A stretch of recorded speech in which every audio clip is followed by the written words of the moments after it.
time again. RL and Jenny on the mic, let's go. Welcome to the show where the people get heard.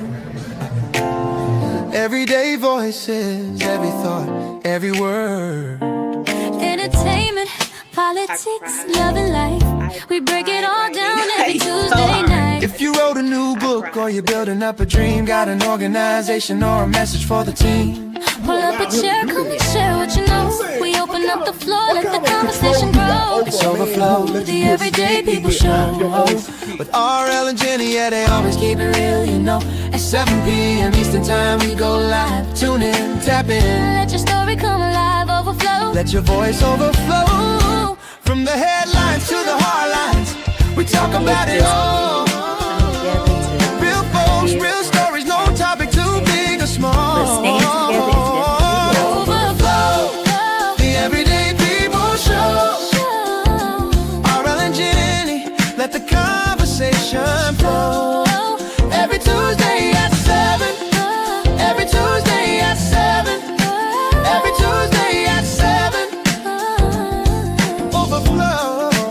Every day you let us go.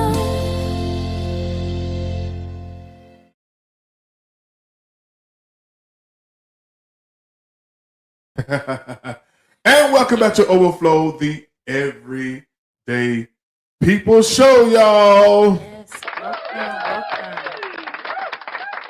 I'm your boy RL, and she's your girl who? Jenny. From the block.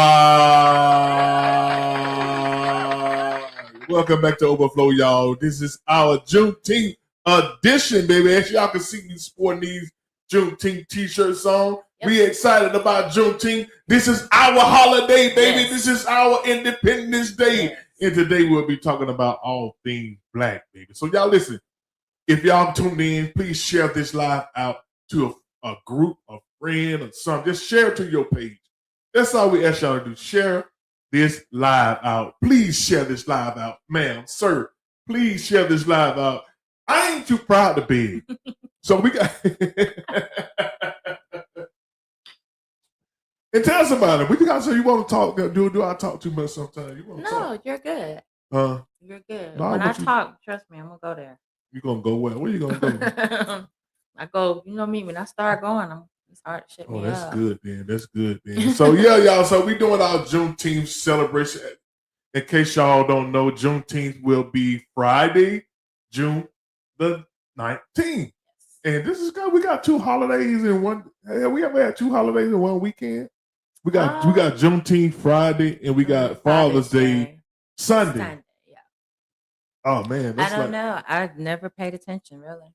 you know, paid attention to it. No. I think that's the first time we ever had two holidays in The same weekend. the same weekend. Friday and Probably Saturday. not. We got two holidays. So Saturday might be people might be doing a lot of party Saturday and for like I don't know, cause Father's Day, y'all don't look at I don't know, y'all don't do all right, man. It's starting to, get elevated. Y'all don't treat our fathers right, man. You know what I'm saying? Listen, if y'all want to come on and chop it up with your boy and your girl, man, feel free to come on live. I will have the link strolling at the bottom. Anybody welcome to come up. This is the Everyday People Show, man. So if you feel like you are an everyday person, please come on live. If you feel like you want to chop it up with your boy and girl, you're more than welcome, man. We got a lot of topics we're gonna chop up, man. Did you hear about the Michelle, the guy at the Trump fight, man? Called Michelle awful. Obama a man live, man. I'm like, man, It was awful. but see, people look at that and they laugh, but you got to understand, he knew he had to. What made him felt like he could do that on the White House lawn in front of the president? You know what I'm saying? Because look who the president is. Absolutely, it's like man. no holds barred with things now. So they feel, when I say they, you know what I mean. They just feel they have this space to really show how they feel. Their true colors that's always been in their heads, but now they can say it with their mouth. So yeah, cause they feel like, and Trump shook his hand after he said it. So we're gonna play a video of that, y'all. And also, I wanna show y'all the inside of a what we call a COON. You know what I'm saying? I hate to talk about them like that, but I can get different people with different opinion, but when you feel like you are an American before you are black, that's where I think a lot of the problem come in with a lot of black people. They think they are American first. So I got a question to y'all. Do y'all feel like y'all are an American first or a black man first? You know what I'm saying? Very good question. Yeah, exactly. And we're gonna talk a little bit about the history of Juneteenth. What else we're gonna talk about? Why assimilating into this country has been a bad thing for us. When I'm saying assimilating to this country, like just like what I just said, like some people feel like I'm an American. Why y'all keep talking about black this, black that? I'm an American first. I know a couple of people like that who think that they are part of this country. And I think this country has always tried to do their best to try to make us feel like we are part of it. But they have never allowed us to share in the wealth. They've never allowed us to share in anything important in this country, but yet they want us to feel like we are a part of this country. And I want to talk about that. Why assimilating has been bad for us.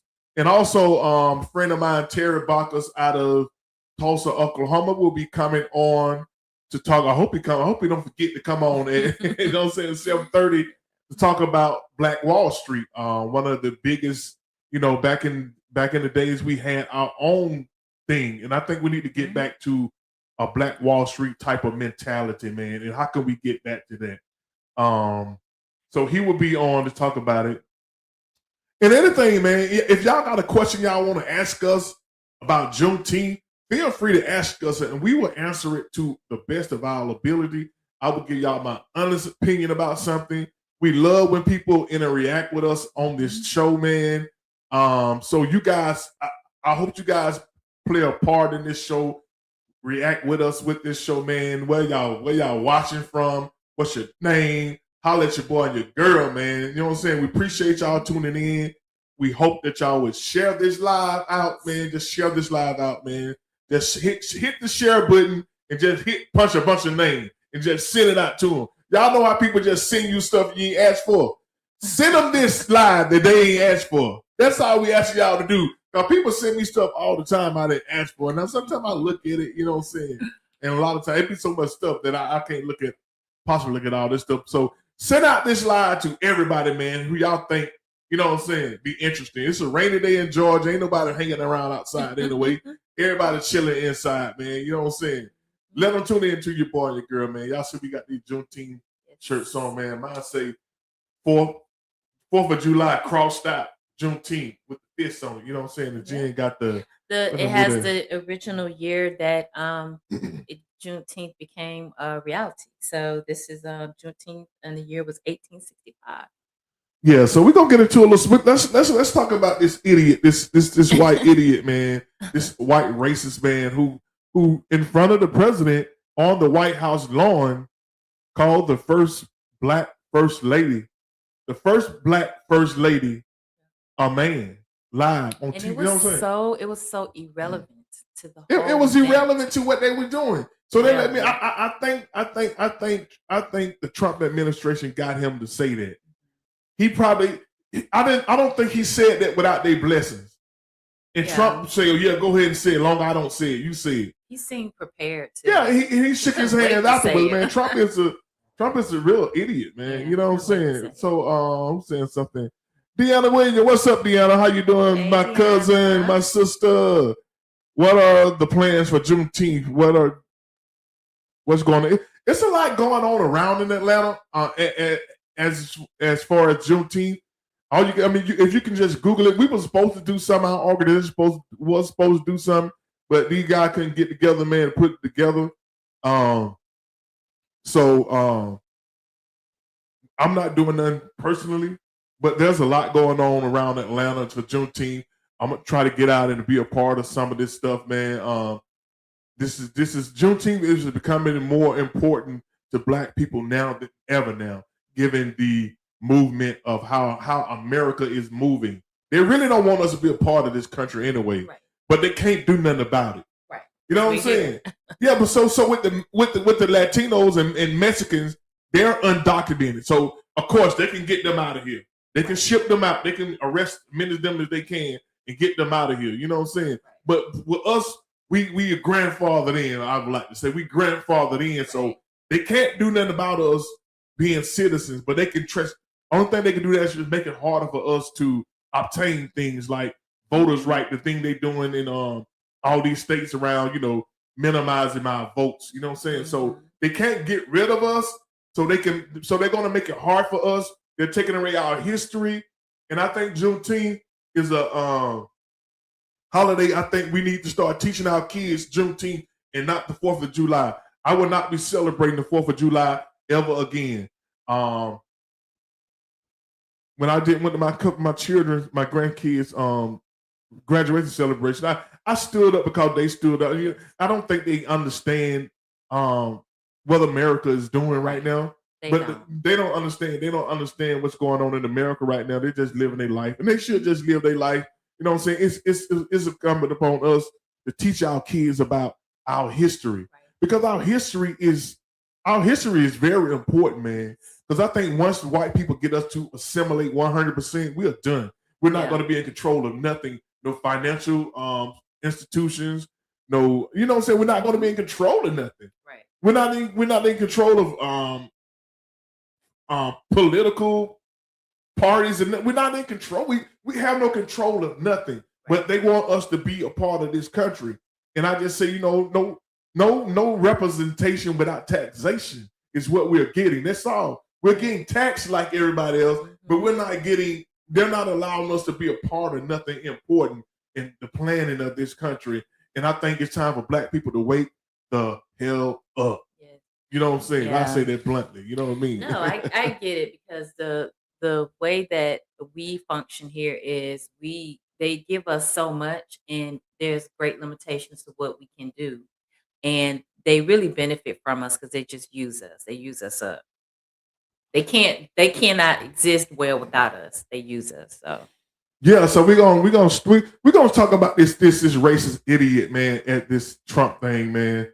Who called Michelle? And I'm glad Michelle is suing this idiot. She should sue Trump and them too, because that's all he do anyway is sue.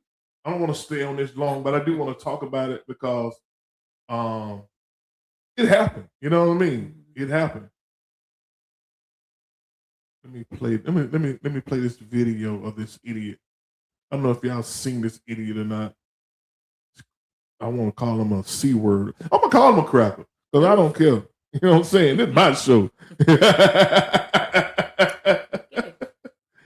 But listen, I want to be respectful to white folks who don't believe in racism and all that. But if you're not fighting against it, you're a part of it. That's how I look at it. Here we go. Okay, here we go. Let me start back a little bit. So and the thing about a lot of these people, man, they claim to be Christians. Exactly. And you're gonna hear this guy say a lot. Oh, I want to thank my Jesus Christ, my Jesus Christ. It don't even make sense. Listen to how they mix Jesus Christ in with foolery. Right. I'm telling you, man, these folks are more incredible than the Incredible Hulk, and that's my Lord and Savior Jesus Christ. Now listen, Alex Pereira, I want a shama on your mama. And lastly, Michelle Obama is a man. Am I right, America? Ladies and gentlemen, Josh Hogan. Yeah, so you see, they and after what he went over and shook Trump hand, Trump. I'm gonna start calling him Trump. And Trump proudly shook his hand. So and this happened at the White House in front of the, you know what I'm saying? Because he could. Yeah. There's a confidence that they have right now because of who our leader is. I mean, he's not our leader, but you know what I'm saying.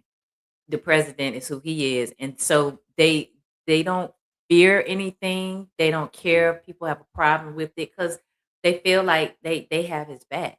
So, or he has their back. So, yeah, absolutely.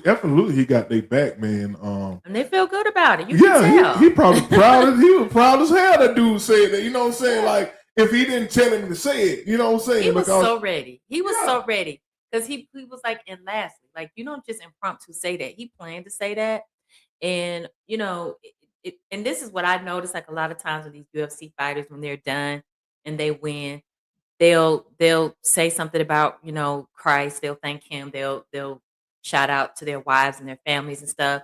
And a lot of the American ones just get up there with no class. They use profanity and they just say weird stuff. And I just thought that was just so disrespectful. It was very childish.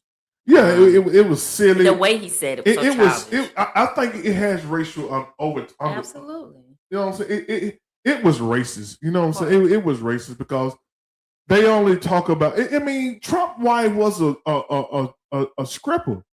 She was a porno star. And It don't you know what I'm matter. saying? It does not matter. Their ish don't stink. So there you go. Yeah, so I'm like, man, this is crazy, man. You know what I'm saying? So I think they approve of it. He approved of it. And it's sad that this is what they allow to happen, man. And we can't get rid of Trump soon enough, man. And It's we're having trouble streaming Facebook. Okay, how are we having trouble streaming to Facebook? Let me see what's going on with that. Say so. If y'all watching on Facebook, can y'all tell me if y'all still see this broadcast? Because it's telling me we're having trouble streaming on Facebook. Say it may be an issue with Facebook. So if y'all watching from Facebook, if y'all still can see and hear us, let me know, please. Please put a yes in the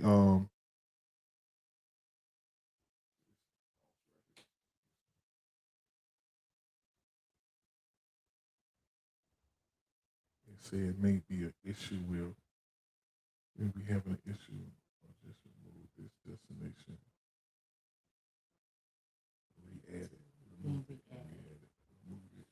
Re-add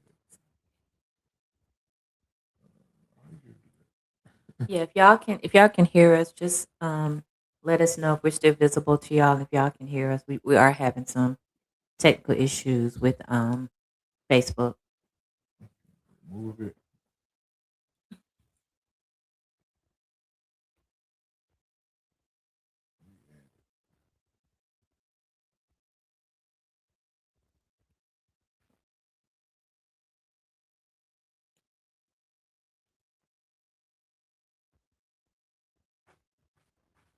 Okay, let's see what's going on. Okay, I don't know if it's back up or not. They got to check on it, but so if y'all see if y'all hear us, Yes, please let us know so we can make sure that we're still on.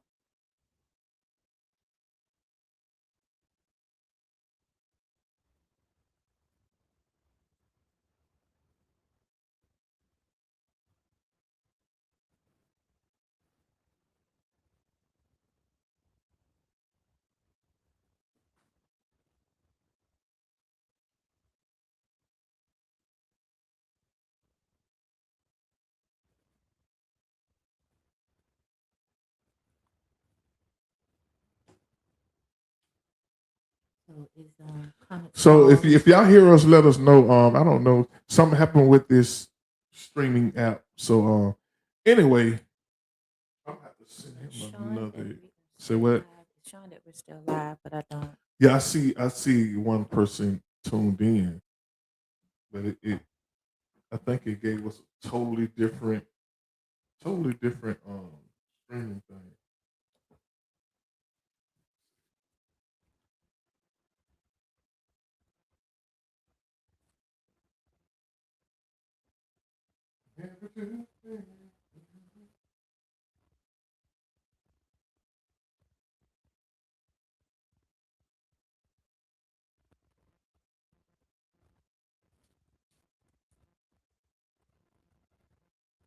Has this ever happened before? I don't recall this ever happening. Say what?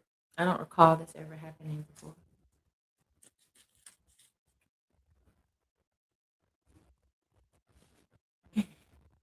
Just bear with us if y'all can hear us. Waving the hand, see if we like. I guess people can see, hear us now. We on a different thing now, I think. But anyway, if y'all can hear us or see us, please put a yes in the comment section. We had some technical difficulties. I believe they shut her down. I think they might have shut her down. You know what I'm saying? Why? Because I mean, you know, the thing about these social media apps, they listening to what you say. Yeah. They listening to what you say, man. I heard worse things. Yeah.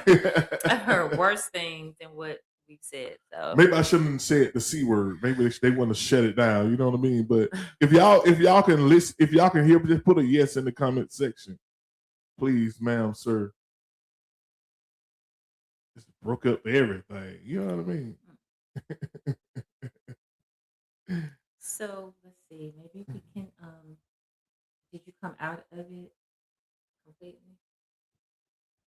Yeah, I think people are tuned in. I think people are tuned in. If y'all can, y'all put a yes in the comment section. If y'all can hear or see us, we had some difficulties. Yeah, we're glitching. So anyway, listen.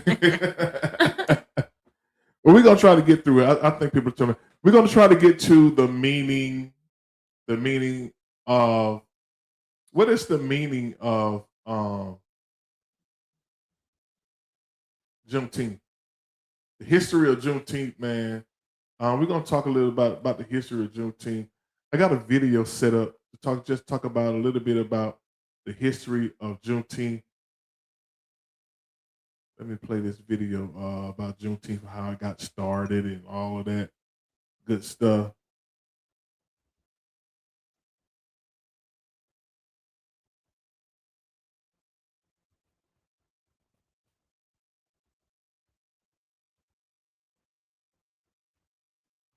All right, the history of Juneteenth, y'all, because a lot of people don't really know the history of Juneteenth. They just think it's just black folk celebrating stuff, but it's the meaning behind Juneteenth.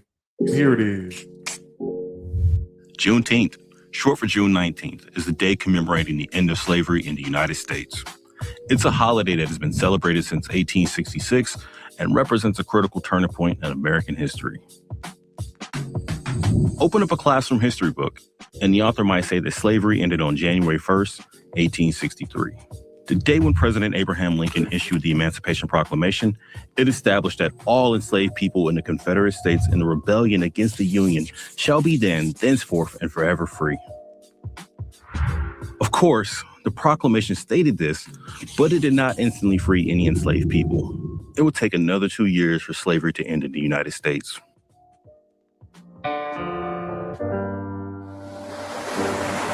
In Texas, slavery continued uninterrupted during the Civil War. The state wasn't involved in large-scale battles, and there wasn't a real presence of Union troops. 2 months after the war came to a close, U.S. General Gordon Granger arrived on Texas soil and read General Order Number 3. The people of Texas are informed that, in accordance with a proclamation from the Executive of the United States, all slaves are free. Granger's arrival marked the freedom for 250,000 enslaved people in the state. Although emancipation didn't happen overnight, celebrations broke out among newly freed Black people. Juneteenth was born. The following year, freed people in Texas organized the first of what became the annual celebration of Jubilee Day on June 19th.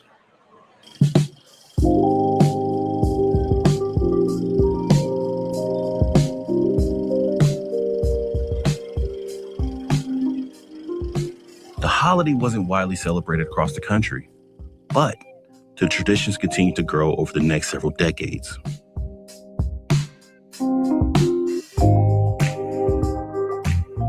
By 1979, Texas became the first state to make Juneteenth an official holiday. Finally, in June 2021, Congress passed a resolution establishing Juneteenth as a national holiday. And now we take you live to the East Room of the White House, where President Biden is going to sign the law making Juneteenth a national holiday. Juneteenth marks a date of major significance in American history. It's the longest tradition of celebrating the emancipation of thousands of enslaved people who forcibly worked and lived in inhumane conditions. The 2-year march from when the Emancipation Proclamation was signed to the arrival of troops in Texas is a metaphor for the many ways in which freedoms for Black people have been delayed in this country. Today, the holiday is a way to acknowledge past faults, help heal current divisions, and move toward a future of a more perfect union.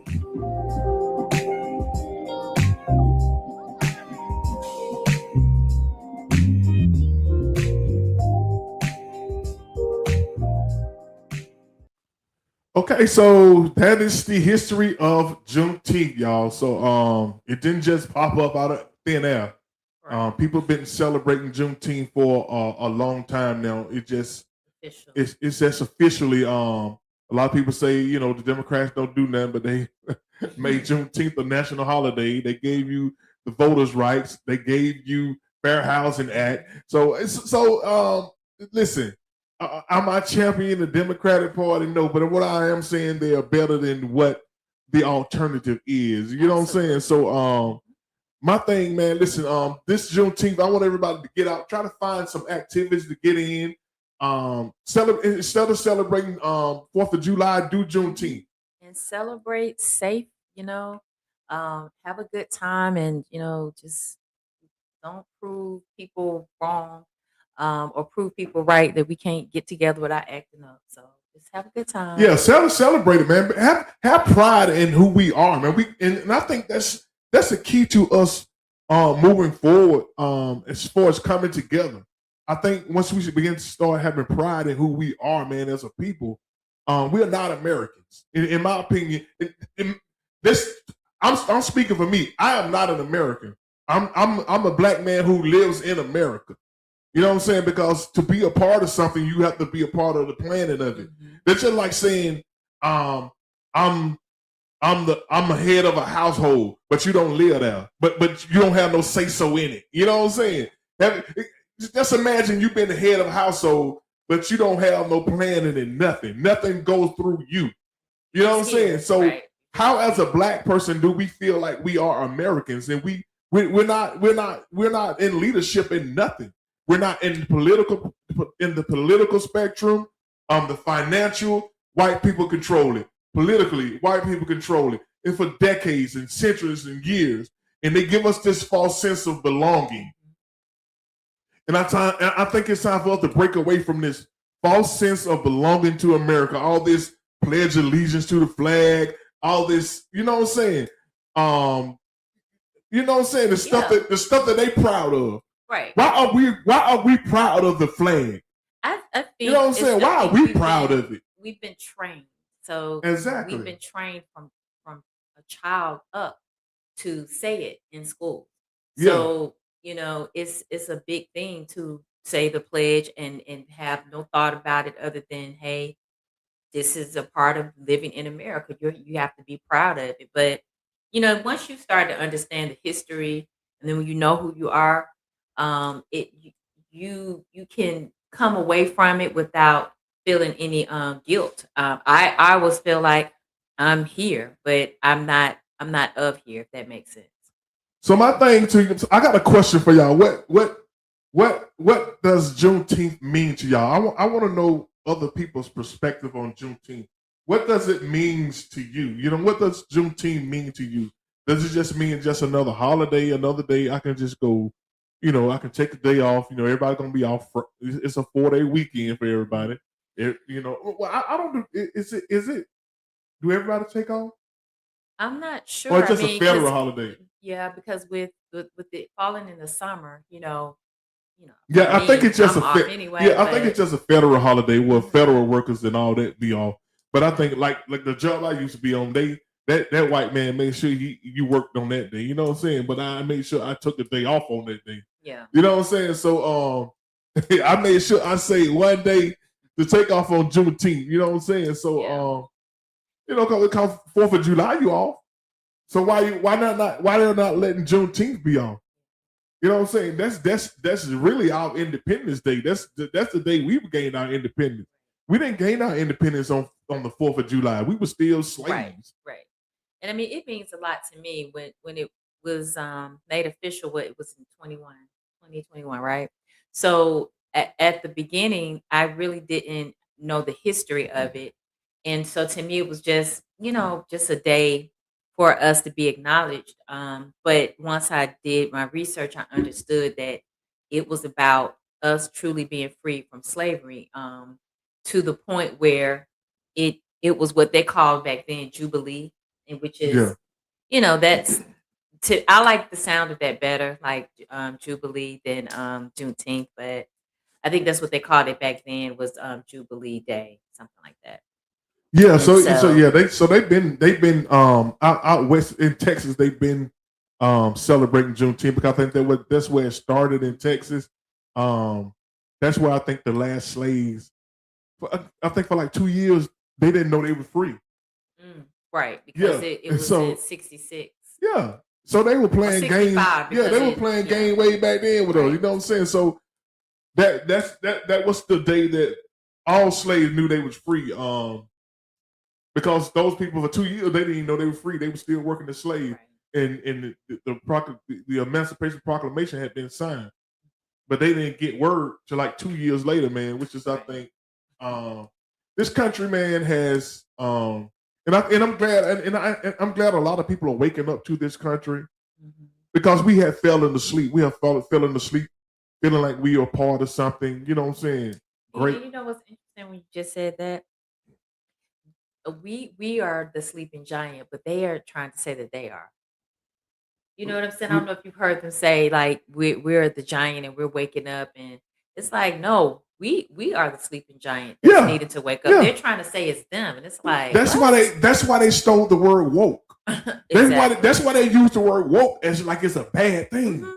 And when you hear people say, "Oh, he's woke," they trying to say it like it's bad because they want you to feel like being woke is bad. But the opposite of woke is sleep. I mean, it's common sense. You know what I'm saying? And it's yeah.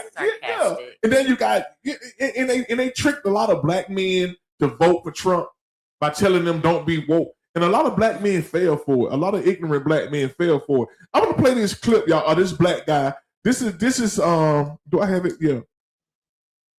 Do I have this? Do I have this clip? Yeah, I want to play this clip, y'all. I want y'all to listen to this black man.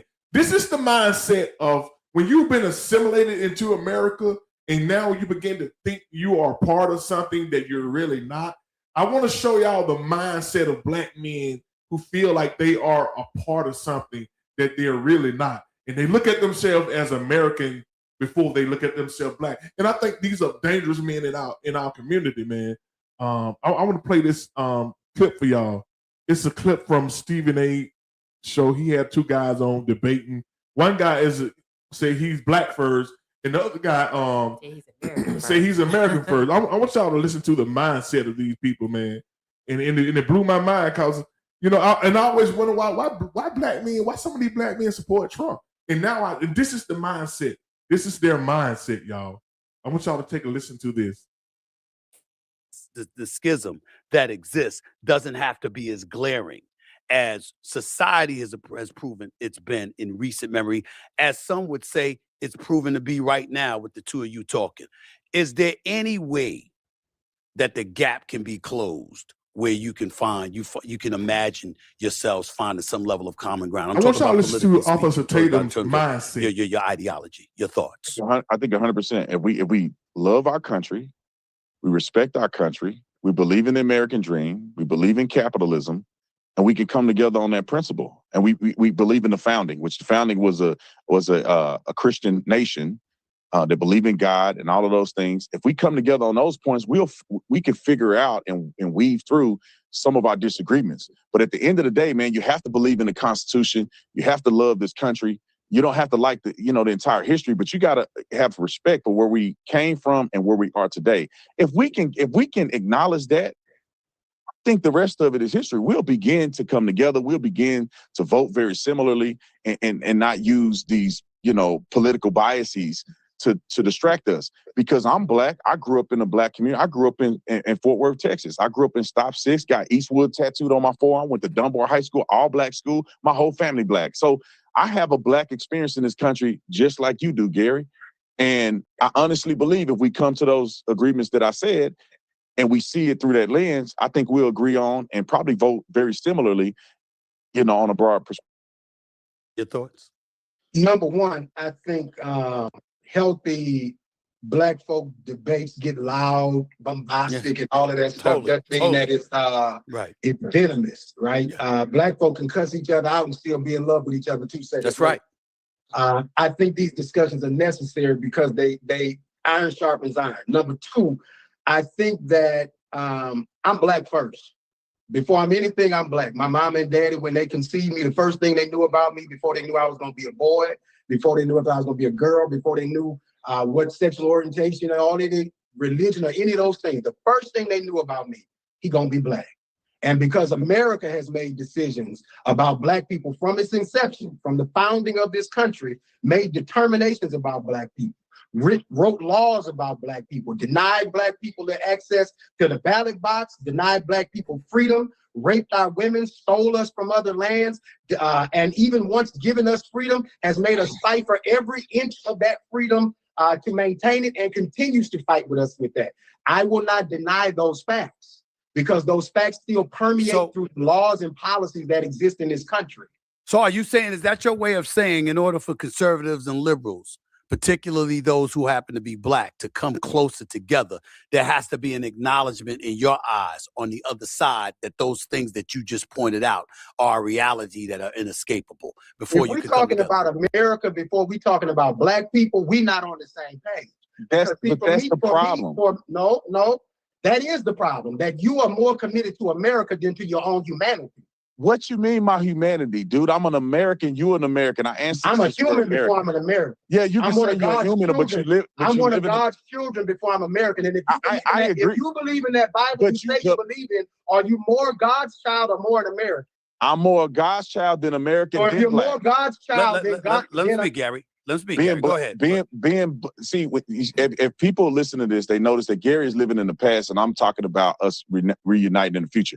Everybody knows what slavery is all about. Now, Gary kind of misled when he said that they stole us off of these places. We were traded into slave trade, imprisoned, enslaved by other black people that then sold us around the world. So that point, we acknowledge that there are ills that happen in this country. And black people took the brunt of a lot of it. We weren't the only ones, but we took the brunt of a lot of it. This country has not always been great to black people. I acknowledge that. Can we understand that? But to act as if we're still living in this perpetual state of racism that has something to do with your everyday life, that we ain't never gonna be able to come together if you believe that, man. If you say you black first, that's crazy. That's like a white man saying, I'm white first. They are. But they do say They wrong then. America is white first, man. No, America is not white first. America considered you property. You were that's a long time ago, bro. Sir, let me ask you something. This is where the disconnect comes from for us. When you say they traded black people, if you were traded, would you consider that you were stolen or traded? If it was you, if somebody took you right now and against your will and took you to another country, would you consider that you were traded, or would you consider that you were stolen? If somebody enslaved me yes, and sold me to these white people, yes, I would consider that I was traded by my own people. Okay. So where you and I differ is a fundamental understanding that there's no fundamental. This is historical fact. We were enslaved in Africa and sold through slave trade around the world. Majority of us went to South America. We did. United States of America that we know today. If you would not consider yourself stolen, that's something wrong with your internal compass. Stolen by who? Whoever stole you. Whoever stole you to another country. White people. By black and white people, I was stolen. But I'm trying to figure out off the state of what the hell is wrong with looking at yourself as black first before you're anything else, black before you're American, black before you're anything else. What's wrong with that? Okay, because all black people ain't the same. And like for instance, we all different. So when I say I'm black, what does that mean? the color of my skin. Can I interject right there? No. Black people from New York is different than black people from the South. Black people from Africa that came over here as immigrants are very different than African Americans. We're all different. We're diverse like anybody else. When white people say I'm white first, what does that mean? I would ask that. Forget.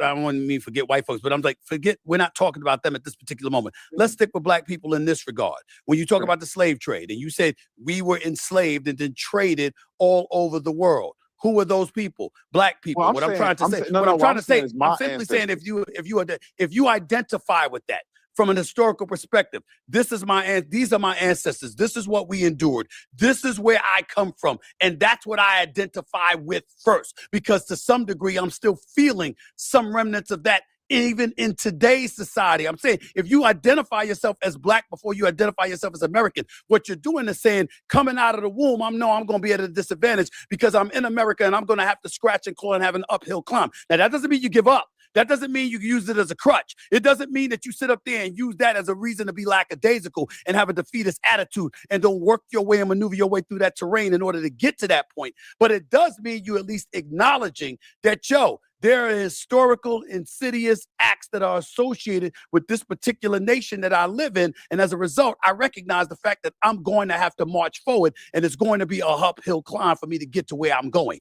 If somebody identifies that with blackness, you can do that. But Stephen A., that's not always true that every black person have to suffer an uphill climb. That's not true. And we'll go back to like what I said. My ancestors came from Nigeria, so I know that, through my ancestry.com research, that my people came over here as slaves. Not every black person in America came from slavery. That wasn't the case. Not every black person in America migrated here and was in the South. Some of them went to the North and were in digital service, and they never were slaves. Some black people came over here and became slave owners and were not slaves themselves. So it's a very dynamic differentiation between the experience of black people in its totality as existing in America. So me saying I'm black first before I'm an American, I think that's a misnomer. I think that's you're pigeonholing yourself, because if you are going to say I'm black, that means negative, you're putting yourself at a disadvantage, man. And I say I'm an American first because I believe in American values. My ancestors fought that I can be free in this country. All of our ancestors were not the same, didn't come from the same countries, didn't speak the same languages. We are a diverse people. And we don't need to be looking at a skin color, because I don't agree with a lot of stuff black people do. We ain't the same people. If you sagging your pants and gang banging and doing stuff that you're not supposed to do, we ain't the same. If you're doing the right thing and raising your kids and having a family and doing all that stuff, then we are more similar.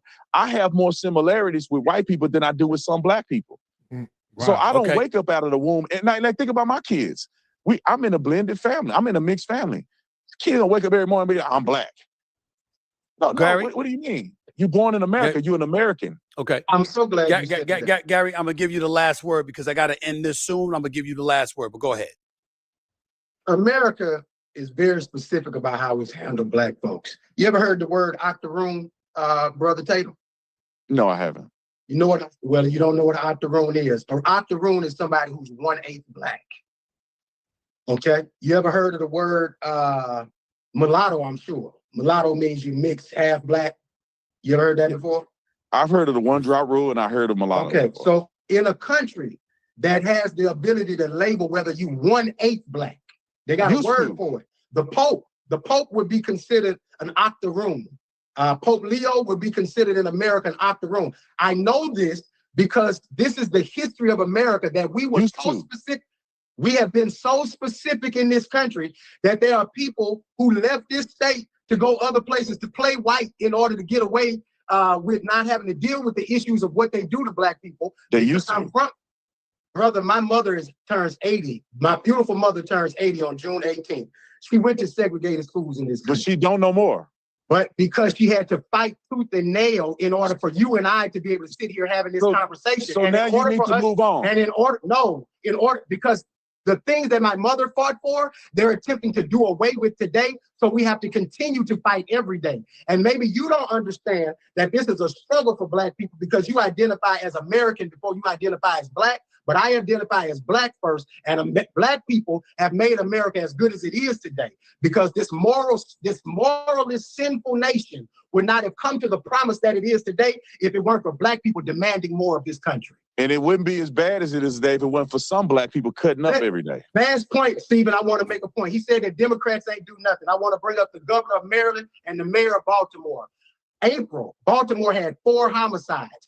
May, they had 8 homicides. Historically, those cities had 30 homicides a month. In 2020, before this man was the mayor, they were having 20 and 30 homicides a month. The black governor, that's a Democrat, sent resources to the black mayor, that's a Democrat, and now there's a low crime rate in the white police officers in a majority black city with a majority black police force. So the police officers did well. No, the Democrats, that's good. the black Democrats did that. So after years of failing, tell me what after years of failing Maryland, they did well now. That's no, good. after when you finally put black people in charge, shit got cleaned up. That's not true, but black people have been. You got a black governor and a black mayor. You got a black governor and a black mayor, and the lowest homicide that you've had in that city in the last 100 years. Because they're black? Is you saying they did it because they're black? Because they know how to communicate with black people and effectively address the issues of black people. And so white people can't. They didn't. Let me say this. Let me say this to y'all. I'm gonna end this putting the gun now. in the black boy hand and tell him. Argue with me on them numbers of them 4 homicides in April. So y'all, I just wanted to show y'all, man, the mindset of these guys, man, these black guys who's out here championing Donald Trump, man. It's almost unbelievable, the mindset of these people. These people have assimilated so much into America that they feel more American than they do black. So if you got a homeboy, somebody who's a Trump supporter, that's his mindset. That's the mindset of him. You know what I'm saying? Now I understand these guys don't feel like they black first. They feel like they American. So I'm like, you feel like you're an American first? Which is crazy. Yeah, I'm like, what do we as black people? We don't control no political structure. We don't control no financial structure. We don't control the media structure. We control nothing in America. Why would a black man consider himself an American first? You're nothing to these people, man. Exactly. You know what I'm saying?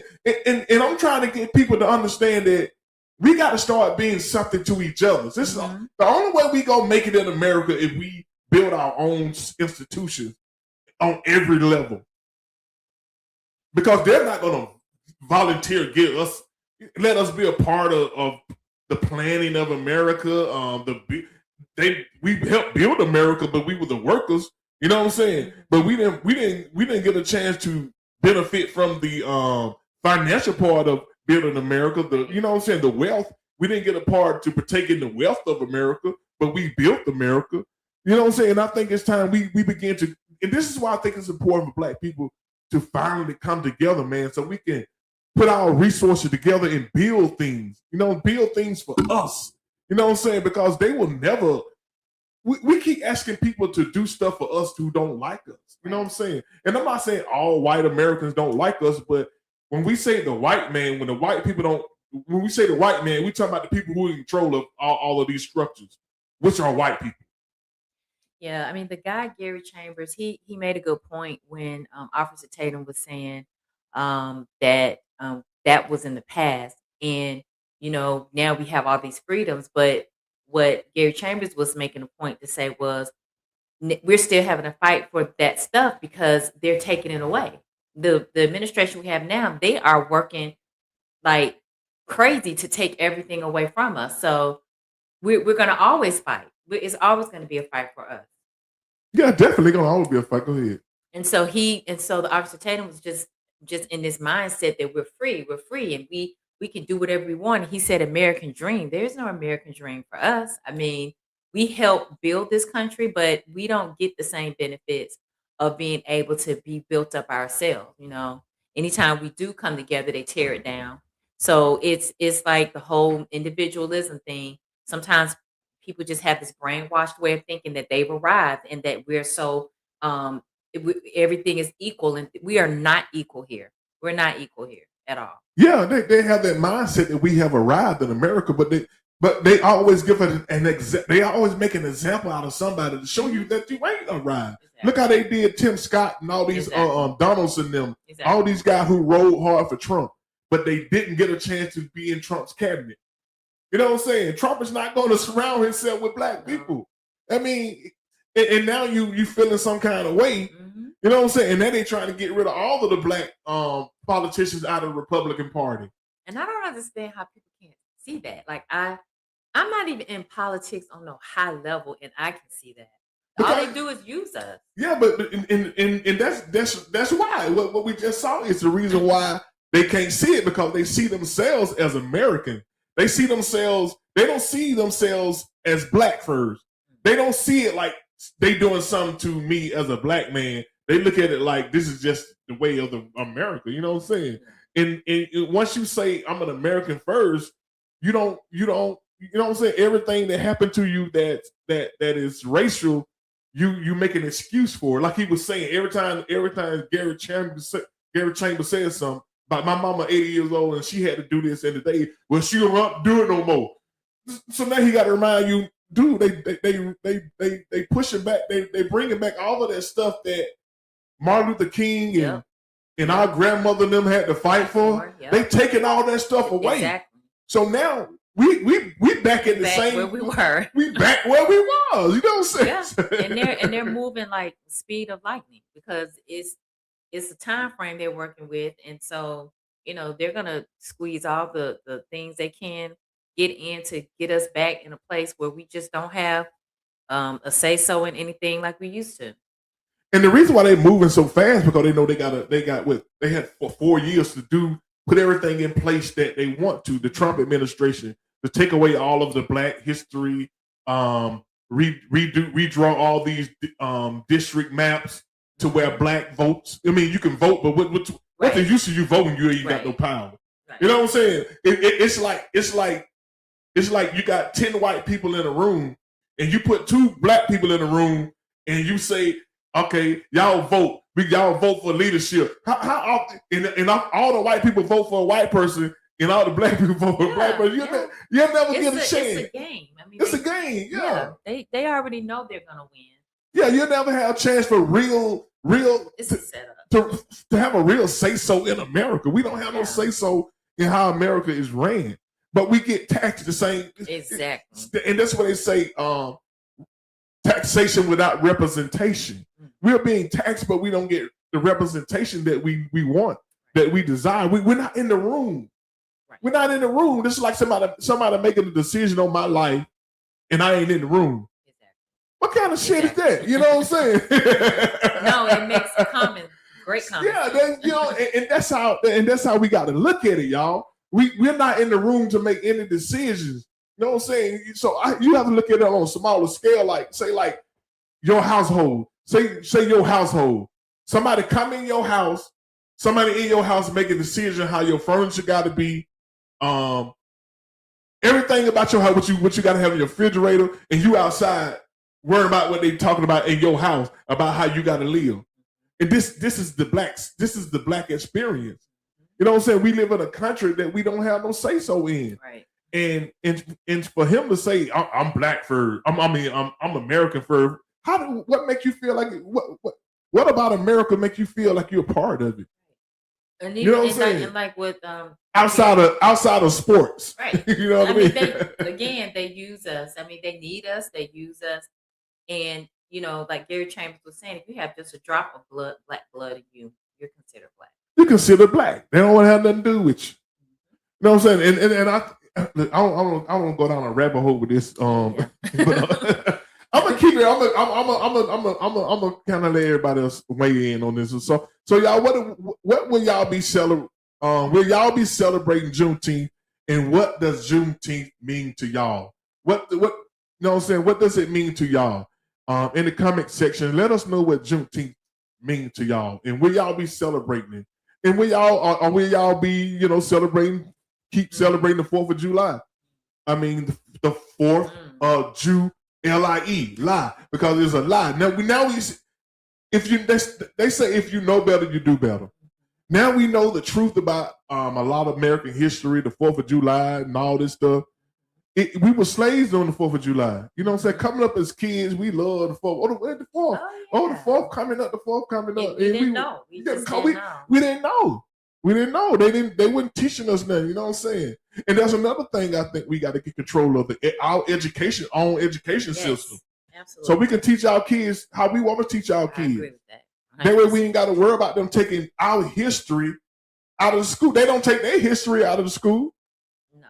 They still talking about the what is the name? They don't debunk it the what we saw the British is coming, the British is coming. And these folks say that was a lie. It never happened. You know what I'm saying?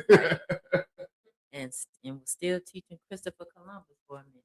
Yeah, teaching that Christopher Columbus stuff, man. We've been lied to so much, y'all, black people. I mean, we all we got, man. At some point, we gotta find a way, man. We gotta find a way to come together and build our own institution. And I know a lot of times it seems like it's an impossible task. But if you think about it, it's easier said than it's easy. It's easy to me.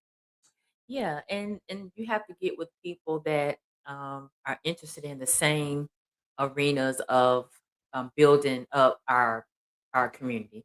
Like it could be with education, it could be in whatever it is. Just if it's in politics, anything that we can do to try to make a difference, so that like I would say, it's better to try than not to at all. I would rather try than not. Yeah, to. because here's where we at. Here's where we at as black people. And I asked this question. I've been asking this question the last 2 weeks on this podcast.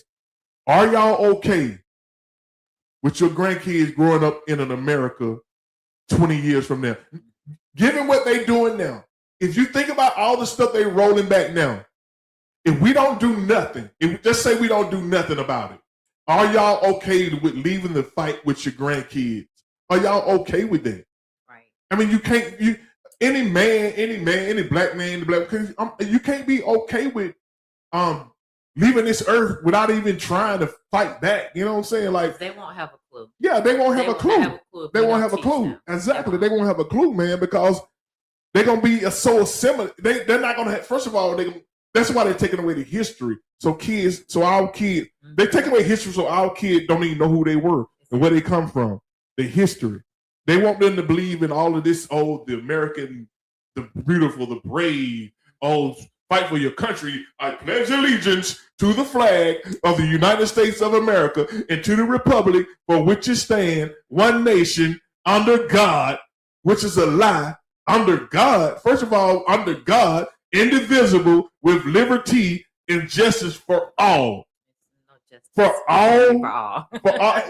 That part right there. That part right there. When have this country have had justice for all? Yeah. So that belong right there. Exactly. So we've been fed this stuff for years and years and years on top of years, and we felt and they tricked us to believe that we are part of this country. But behind the scene, they weren't giving us no power. They weren't giving us no money. They was undereducating us. Mm-hmm. And at some point, we got to say enough is enough, man. Enough is enough. And they don't like the fact that we're in an era where people are understanding of it, that we're woke. Like we understand we are woke. What it is, why it's like it is. And people are beginning to wake up. People are talking. People are beginning to wake up, man. And I just want to see the day where people begin to act on what we see. Exactly. Act on what you see. If you see it, believe it. You know what I'm saying? Mm-hmm. If you see it, believe it. You know what I'm saying? They give us voting right, but then they redistrict so you can vote, but you really ain't got no representation. But you still have the right to vote. You know what I'm saying? No, we want representation. You know what I'm saying? So, and the wealth gap is so big, it's so far apart. It's like, you know what I'm saying? A lot of stuff that we are fighting is seem to be insurmountable, but it's definitely going to be insurmountable if we don't find a way to come together. So I think we got to get a bunch of groups of people to forge a bunch of groups, like 25 groups of people at one time. 25, then grow into like 50, a group of 50, to where you got 50 people making sure each one of us are taken care of. You know what I'm saying? Yep. A group of 50 people. And we can. This is how I feel we can do it. a group of people, because we look at sometimes you can look to, you can't see the forest for the trees. Mhm. So if you get a group of 50 people and y'all make a commitment to each other that we gonna take care of each other's family, regardless of what happened. We accountable for these 50 people within this group. If this person down, the other 49 gotta make sure the person is lifted up. So I think this is my idea, y'all. A group of 50 people.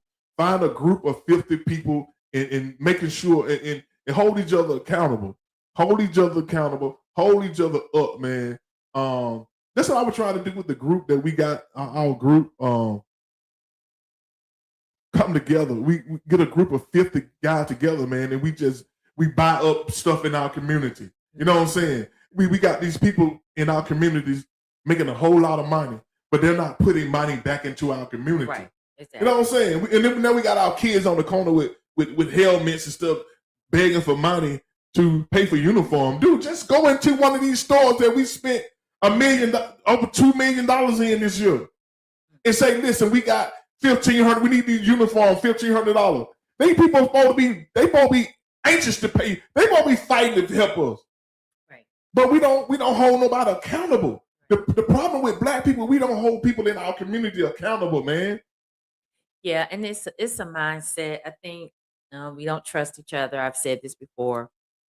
And it's kind of like I got mine, you get yours. So it's a mindset that has to change first. I mean, these ideas are wonderful, and I think that we could accomplish those type things if people's mindsets would just be different. So if y'all watching, man, just put a quick comment. What will y'all be celebrating Juneteenth?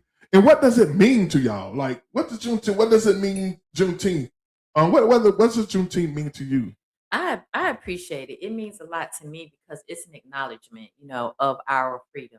Even though we still struggle, even to this day, it means a lot to me because, like I said, when it first came out, I'll be honest, I was just like, it's just another day to, cook out and go to all these places where they got food trucks and blah blah blah blah blah. But I had to really get some understanding with research, and so for me, as a person who understands who I am, nationality wise, I appreciate it, and I plan to, participate in something just to be able to say, you know what, I appreciate it.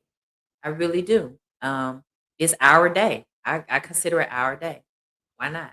All right, y'all. So coming up next, y'all, we got a friend of mine named Terry Bacchus.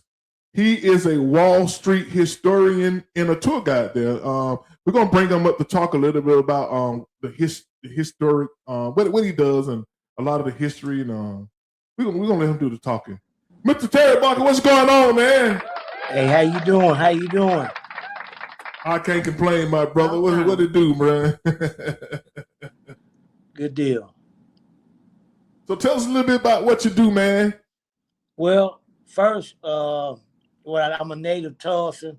I'm actually a sovereign citizen of the Muskogee Creek Nation. And so I reside in Tulsa, Oklahoma. We're all familiar with the Trail of Tears. And for the most part, that was us in the Trail of Tears coming to present day Oklahoma, right? So, yeah, I'm from Tulsa. I had family that was involved in what took place May 30 through June 1st in Tulsa, Oklahoma, 1921. And that was my great uncle, right? Well, great uncle I had. He was there living at the time. But I am a resident of Tulsa, Oklahoma, and I give tours in Greenwood. So I'm basically like a last of a generation that know Greenwood for what it was until urban renewal and eminent domain came in and took it away, right? And so people did rebuild. So I give them the story of what happened on Greenwood. Like the massacre was an 18-hour period, but you got to realize Tulsa was the oil capital of the world, and so from like the early 1900s up until the 1980s. I mean, it boomed with oil, right? And oil money flowed, easy through Tulsa, right? And so, I tell the story of Greenwood also, like I say, you can't tell Greenwood without speaking the massacre But for that 35-year run from like 1930 up until to 65, right? It flourished beautifully, right? It was a place to be. So let me ask you a question, Terry. A lot of people don't know how did this massacre, what was the origin of this massacre? Because there's a lot of people saying this and that about it. But you've been a historian. I'm pretty sure you know the backstory about how it all got kicked off. So yeah, it was the story go. It was a young black man, Dick Rowland, a young white girl named Sarah Page, right? She worked the elevator. The young black man was a shoe shine guy down in what we call downtown Tulsa. She worked at a building called the Drexel Building. And she also operated the elevator, right? And so, first of all, I'm just going to put it as simple as this. What a white, any woman, whether it's my mother, grandmother, sister, whoever, my wife, my 4 or 5 girlfriends I got, if they work in an elevator, they are working. I don't care what era it is. You kind of follow what I'm saying, babe? Yeah. That makes sense? Yeah. So you say working, when you say working, you talking about like a job or a street job or something like that? I mean, yeah, come on now. Come on. Yeah, you know. Let's say prostituting then. I mean, you know, she a working girl. Okay, we trying to make sure everybody understand what working girl mean. Like she went no elevator attendant. She was a you know because why? First of all, why would they have a black woman working where they know that blacks can only use the elevator up to the 4th floor? You know what I mean? Where the bathroom was at. Then that just don't add up, right? They don't. Mm-hmm. So Dick Rowland was a shoe shine guy, right? No, he shines shoes. So shoe shine guys kind of know what. First of all, he ain't shining no women's shoes. He's shining shoes of men, right? Mm-hmm. White men, right? Downtown, right? They ask questions. Where can I pick this up? Where can I pick that up? Where can I? You follow me, right? Yeah. So now, what happened on May 30th in the elevator? She had something to tell him. She thought that he was going to be excited about what she had to tell him. Us in Greenwood who care to know, we know this to be true and factual. She had something to tell him. And what she had to tell him, as being a young black man, he didn't want to hear what she had to say. Right? So what'd he do? He left out hastily. Him leaving hastily, a store clerk seen that. And the store clerk made the allegation that he had did something to her. So whoever's in power can write the narrative any way they want to write it.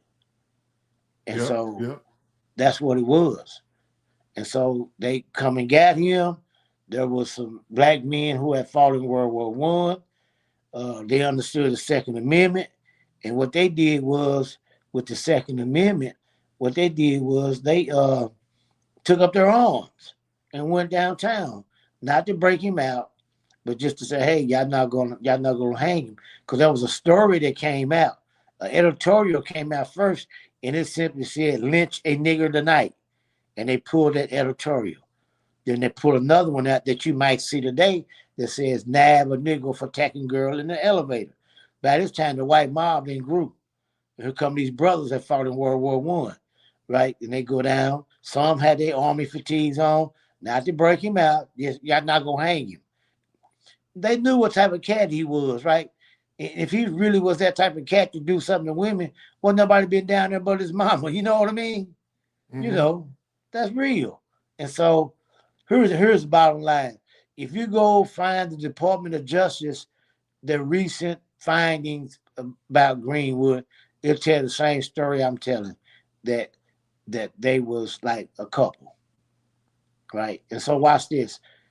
We know everything was burnt down, right? And so 3 months later, as the dust has settled, so to speak, Dick Rowland was released from jail. They didn't hang him. Y'all follow me? Dick Rowland and Sarah Page actually left Tulsa, Oklahoma together. They ain't saying nothing. No, yeah, I'm trying to see. I'm trying to see. Okay, so they left. You say they was So they was a couple, so they left together. So how did it? Why did they burn it down? Like what? Because so that was just that's just what they wanted to do. they used that to kick it off. That they just devious and diabolical like that. So they used that to kick. They used that to kick it off.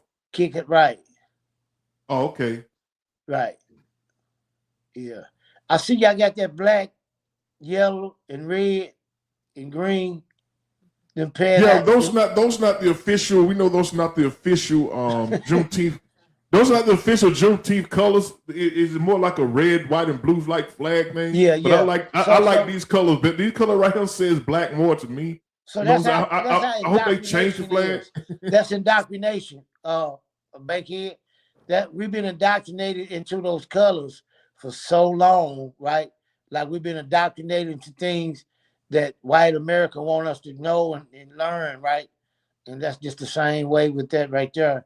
You know, the indoctrination of those colors that was adopted by Marcus Garvey in the 1920s. You know. Oh, okay. Well, it's not meant to be a disrespect. I just, no, it's not really. A lot of African nation flags use these colors, you know. So right. So since about 20.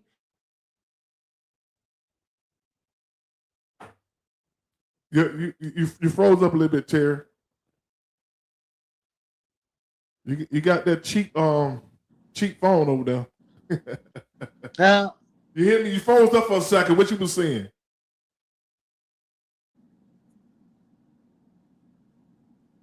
Terry, can you hear me? Brett. I call you Brett. Bankhead. Yeah. We can hear you. I hear you, but your screen ain't moving. You know you can't move around the house now. You know. I ain't moving. I'm right here. Okay, what you were saying? You were saying something at last. Your screen froze, but I hear you. Okay. So what I was saying just about indoctrination, like it didn't become a holiday to 2021, right? Uh-huh. And so, you know, for all those years we've been using those colors. You know what I mean? Mm-hmm. So that's part of the indoctrination that we came into with those colors. This is going to take some time to get unindoctrinated to it, right? If that's a word. Is that a word? Yeah. So my thing, I think the biggest unindoctrinating we got to do is bigger than this flag first. You know what I'm saying? So right. We can always, the flag ain't the least of our problem. You know what I mean? Yeah, that's true. So let me ask you something. I'm assuming that this weekend is probably going to be one of y'all biggest weekend as far as visitation. And what y'all got planned big? So not really. It's so like in Tulsa and in Greenwood and on Greenwood District, we should call it Jubilee. Mm-hmm. Like years ago, Jubilee, right? Like we right up from Texas. So people who grew up in Texas moved here, more or less brought it here years ago, right? We knew about it years ago, and we celebrated in Tulsa. I always celebrated big in Tulsa, right? Like for real. I remember as a youth growing up in Tulsa, going down on Greenwood, you know, and there would be bands. You know, it wasn't as corporate as it is now with sponsors. There would be local bands. Me and my partners be on the sidewalk hustling. You know what I'm saying? Gambling. You know what I'm saying? And doing our thing. You know, but that's just what it was. We were celebrating us in freedom, right? And so, but now it didn't get corporate, right? But it's still more of a local thing than it is. Because you got to realize, say a parent, a young lady and a family have a young child and they, 6 or 7 years old, they go to Juneteenth. 5 years later, meet me at the car when this is over with, right? And then by the time the kid's 16, 17, he riding with his cousin who might be 21. So it's it's a local, real big local event. Now there are a few people coming out of town. I had someone book a tour for Saturday, right? I generally don't do tours on festival days, but it had to be real early. And so, but our biggest thing now in Tulsa is the Black Wall Street rally, right? That's huge. I mean, you know, that's a national event. You know what I mean? One of the top 10 cultural events in the nation. Yeah. So let me ask you something, Terry. What would you say? Would you say that making Juneteenth a national holiday, it has enhanced it or diluted it? What would you say? I mean, for me, honestly, just for me, I really don't care one way or another because I was gonna celebrate. I have always celebrated Juneteenth, right? Without you know anything coming from the government, right? Yeah. Like we didn't need no national holiday. I feel as a people, but it's there now. You know what I mean? And so even with the administration that's there now, they trying to remove it for the week. You know what I'm saying? So yeah, it but we're gonna have a Juneteenth celebration in Tulsa, Oklahoma for sure. So what I got a question for you. What was it like in Georgia before it became a holiday? I think in Georgia it's really just beginning to pick up. I don't think we did it like y'all did. Right. You know what I'm saying? But the last couple of years, it's really been a big thing. Now they have parades now down here. In the last couple of years, they have parades. There's a lot of stuff going on around the city. Right. All over the city, they got events going on around the city. I remember I put on the event one year. It's been about 4 years ago. I put it on the event, where we just came together and just recognize the day. You know what I'm saying? Because a lot of people really didn't know much about Juneteenth, especially as much history as you know yourself, calling it Jubilee and all. I think and I like the name Jubilee anyway. You know what I'm saying? Right. But I think Juneteenth is just marks the date, the month, and all that. You know what I'm saying? So it's picking up big time here in Georgia to where white folks participating in it now. So. So watch this, Brett. We're not calling you Brett. Watch this, Bankhead. So there used to be a small amusement park in North Tulsa, where we live at now. It was called Lakeview, out by Mohawk Lake, right?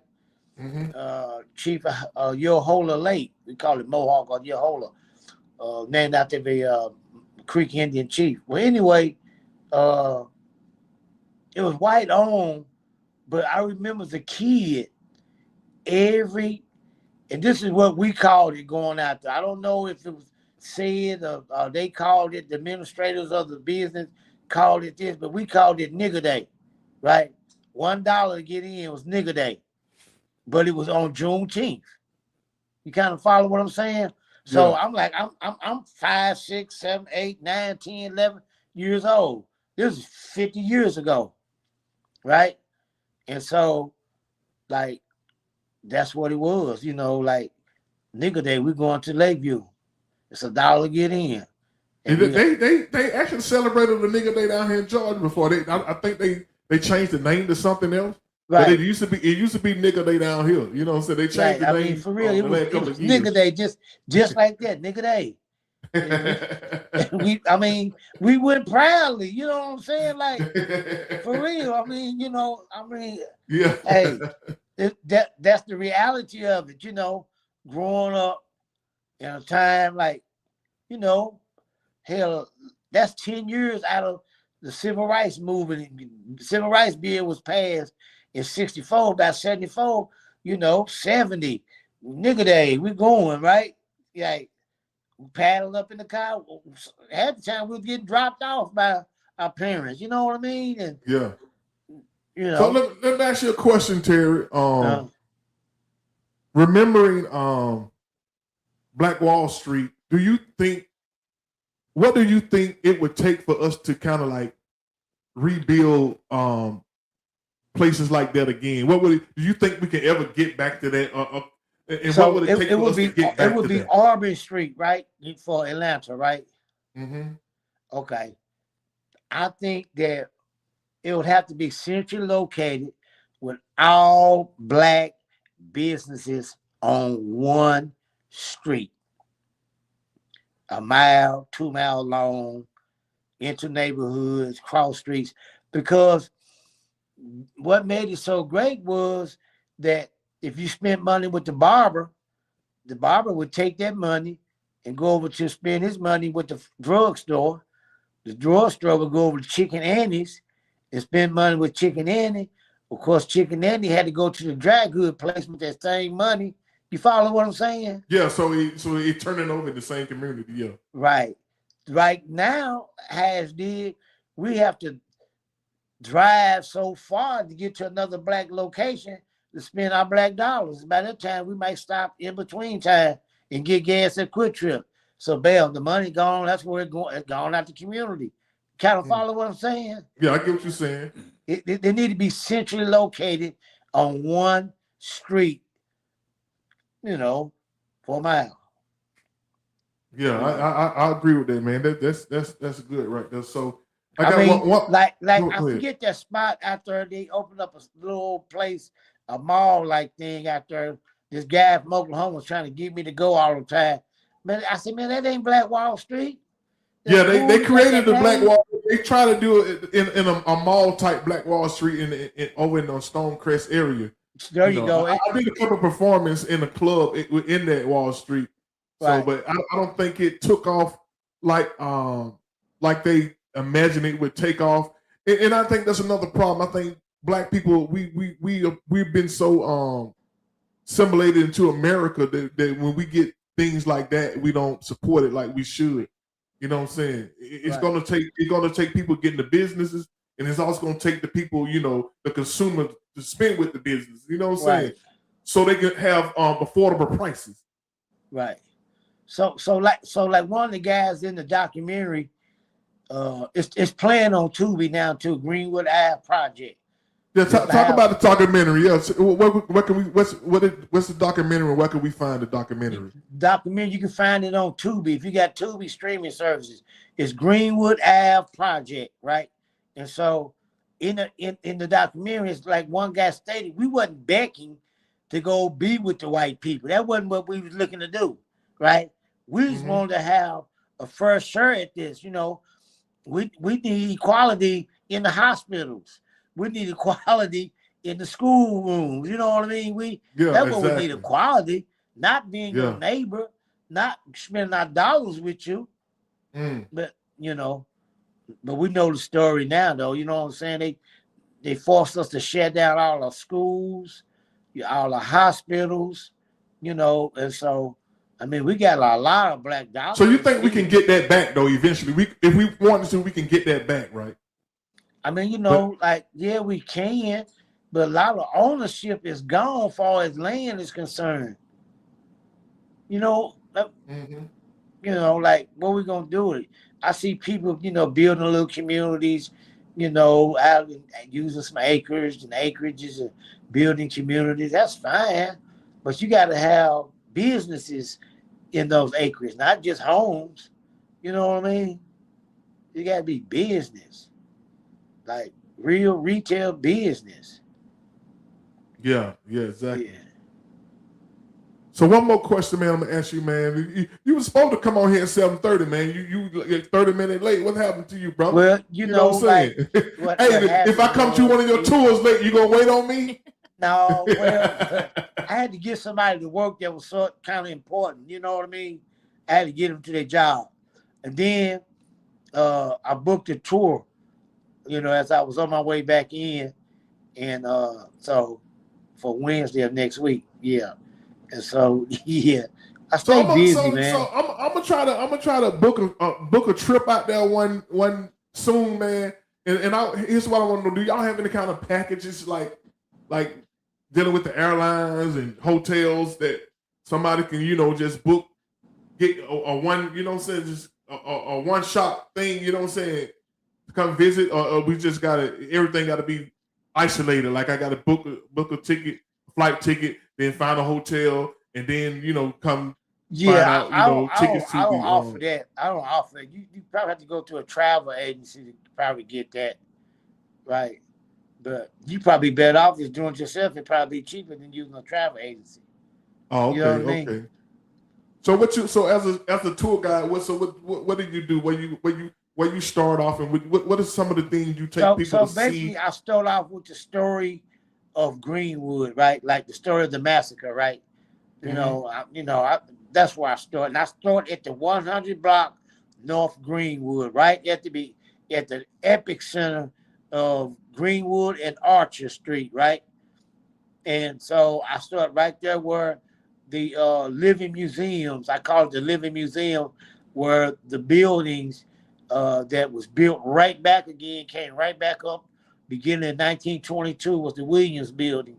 And the people began to build right back again. No help from the government, no reparation. Hasn't ever been no reparation paid. Ever. So the people rebuilt again because the money was good. It was good oil money. See, a lot of people talk about the businesses, the doctors, the lawyers, and we get the professionals. Yes, we had those. We had an infrastructure for painters, builders, brick masons, that infrastructure there to build. But most importantly, what's always left out are the people who worked in the service industry, right? Mm-hmm. We were segregated, Jim Crow laws, but they went to work in the white community and brought that money back. If it had not been for them people going in the white community and bringing that money back, how would the business survive? You kind of follow what I'm saying? Yeah. That don't get talked about enough, right? The people in the service. I'm going to give you an example. I use this all the time. My father worked as a bail captain, right? They call him concierge now, right? He worked as a bail captain in Tulsa at a hotel called the Bliss Hotel, oil money hotel. And it had a little ear recruit going on, but we was raised upper middle class, silver spoon in our mouth. You know what I mean? That's how good the money was in the service industry. And the maids, same thing. You know what I'm saying? Lawn care guys, same thing. The folk working over there, dishwashers, same thing. The money was good. Everybody got tips. This Tulsa was the oil capital of the world. So every major oil company, and it was 8, 9, Standard Oil was here. That's the Rockefellers. J. Paul Getty, he was here. The Mayo brothers and the Mayo Clinic, they had a hotel still in existence today. The Mayo Hotel, they was all here. So that money, even Howard Hughes is here at a point in time with patents pertaining to stuff that belong to the oil industry. You know what I mean? So that money just trickled down real good. So Tulsa was the most affluent place for a black person to live. You know what I mean? During a certain era, right? And that's just what it was. It was just so much money. The money was just so good, right? And yeah. All right, one more question, man, before we got to get up out in a minute. If somebody come visit Tulsa, name of one or two spots they got to come to this spot if they come here. You got to visit this spot. It could be an eatery or a historical spot. I mean, of course, Greenwood, right? Like Greenwood, like there's always some stuff go on, right? This is how Greenwood work. A lot of people don't know this, but like on Sundays, say there was a basketball tournament, a wrestling tournament, national, there'd be a lot of people before they leave Tulsa, they got to come to Greenwood. Or they like to call it Black Wall Street, right? Like to come down and see it before they leave. And so like right around from like 11 o'clock to like 3:30, it'd be a lot of people in and out of Greenwood visiting on Sundays, just rushing through, to see Greenwood. But I mean, eateries, you got Sweet Lisa's, which is on Greenwood. You have another spot, Wing Supreme. I mean, you have Wanda J's. You had, soul food joint, Janet's. There's, just to name a few. And you even got Kevin Johnson got a joint down here called Fixins. You know what I'm saying? Sort of upscalish soul food joint. You know what I mean, with oxtails and shrimp and grits. You like shrimp and grits, don't you? Don't you, Bankhead? Oh, I love it, man. Huh? I love it. Shrimp and fish and grits and oxtails. Yeah, they got all that, yeah. And so, I mean, like, I'm gonna tell you another place you can visit. You can visit North Tulsa, right? Like where they relocated us out of Greenwood. They took Greenwood rebuilt. They rebuilt grander than what it was built before 21 massacre. But urban renewal, everything you see now in Greenwood is because of urban renewal, eminent domain, and the highway system. Right. And so, yeah. That's it. All right, man. Listen, we appreciate you coming on, man. Wish we had more time with you, but you covered a lot, man. Tell people where they can reach you at. Your social media page, they can follow you, man, and learn a little bit more about what you got going on. Yeah, you can reach me at tourofblackwallstreet.com. You can reach me there, leave your information. If you want a tour, if you just want to know something, just reach me there at tourofblackwallstreet.com. You can find me also on Facebook, Terry Backus, Instagram, Terry Backus. You can find me on TikTok, Backus Terry Backus. I got 2 of those pages, and you can go to where we can find the documentary once again on Tubi, Greenwood Ave, AVE Project, Greenwood Ave, Avenue abbreviated, AVE Project on Tubi right now. Or I mean, if you want to pay, you can pay for it too. It's still listed on Apple TV. It's still listed, with Prime, Amazon Prime, YouTube. But it's free on Tubi though. Yeah. Okay, we're gonna check that out tonight then. I appreciate you, man. Yeah, check it out, man. Check it out. It's really my tour. Okay. We gonna check it out tonight then, man. Okay. All right, ladies and gentlemen, Mr. Terry Backus, Wall Street historian and tour guide and Dallas Cowboy fan, y'all. That's right. Thunder. We'll be back next year too. Thunder will be back. I'm definitely gonna try to get there, man. You know what I'm saying? I'm gonna try to get up there, man. Come on up, bro. I came down there. Oh, you had family down there. My kids was living there. I was slanging cologne. Yeah. All right, man. Appreciate you coming on, my brother. Please. All right, man. Appreciate it. Terry Backus, man, you're a funny guy. Listen, y'all, we gotta get moving, y'all. We gotta get into the Jennifer's quote of the week, and I'm gonna do a world premiere of my song that I'm dropping on Juneteenth, June the 19th, called "Hold On, My Brother." Awesome. You know what I'm saying? It's gonna be streaming all over the world. Hold On, My Brother, man. Y'all gonna like "Hold On, My Brother." Yeah. It's a song that I'm trying to do. I'm trying to bring us together within what I do. You know what I'm saying? Which is the podcast and music. You know what I'm saying? So that's what I can do, man. I think we all should just take our whatever gift God gave us and use it, man, in the right way, man. And I'm using my gift to try to bring black men and just black people together, man. If y'all haven't streamed my song that I dropped, Sister Girl, a tribute to black women, just letting black women know we see y'all and we know what y'all going through, and we appreciate the contribution black women have made in the black community and definitely holding down the black man. So hold on, my sister. Sister Girl. Well, Yes. Sister Girl is streaming all over the world, every platform, Spotify, iTunes, Apple Music, YouTube. Y'all go look up R.L. Stafford, Sister Girl. And stream it, man, and share it, y'all. I want y'all share my music, man. Y'all be sharing everybody's music but my music. Y'all don't know share my music. Y'all gonna really like this song. Y'all gonna like it. I love it. Yeah, so let's get into Jenny's quote of the week, y'all. Let me hit this theme song. Jenny's quote of the week is coming right up. From the heart of the people, let the spirit flow. Higher motivation everywhere we go. Jenny's got the word, keeping faith inside. A little bit of heaven to make your week right. Let the cup run over, let the truth speak. It's time for overflow. And Jenny's quote of the week.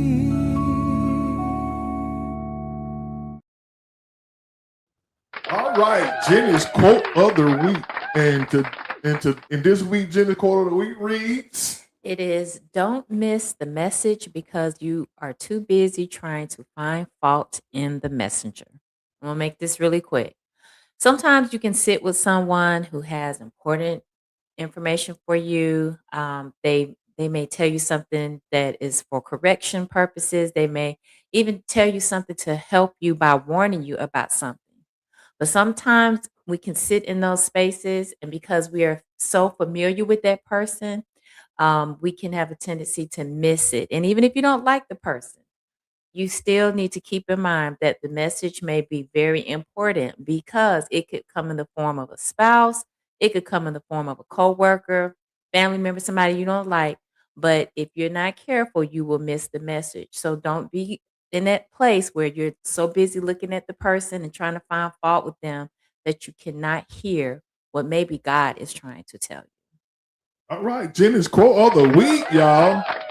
Don't miss the message because you're too busy trying to find fault in the messenger. We all do that sometimes, I think, saying, because I know some people I don't like them. So, you know what I'm saying? But y'all get what I'm talking about, man. Oh, yeah.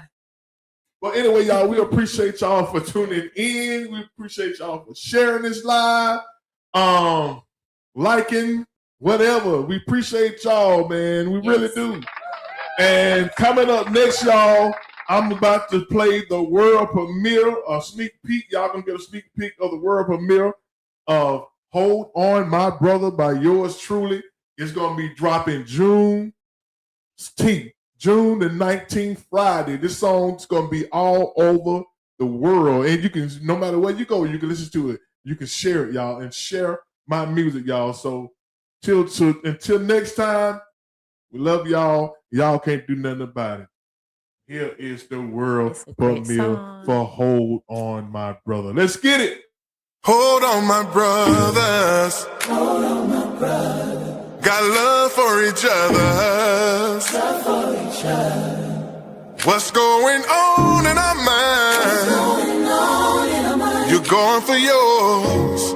I'm going for mine. Seems we're moving forward, but we still fall behind. We gotta come together. Gotta fall in line.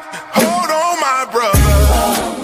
Yeah. This is our time. To finally come together. Our life is on the line. I know we can do it. But we gotta get on our grind. God's greatest creation built to stand. Hold on, brother. Oh, this is our time. To finally come together. Our life is on the line. I know we can do it. But we gotta get on our grind. God's greatest creation built to stand. We gotta move as one. We gotta move as one. We gotta stay focused on the prize. We stop all the fighting. Stop all the fighting. We gotta learn how to compromise. We gotta save our children. We gotta start back building. God say, let us make man. And He gave us the plan. So hold on. Hold on, my brother. Hey, this is our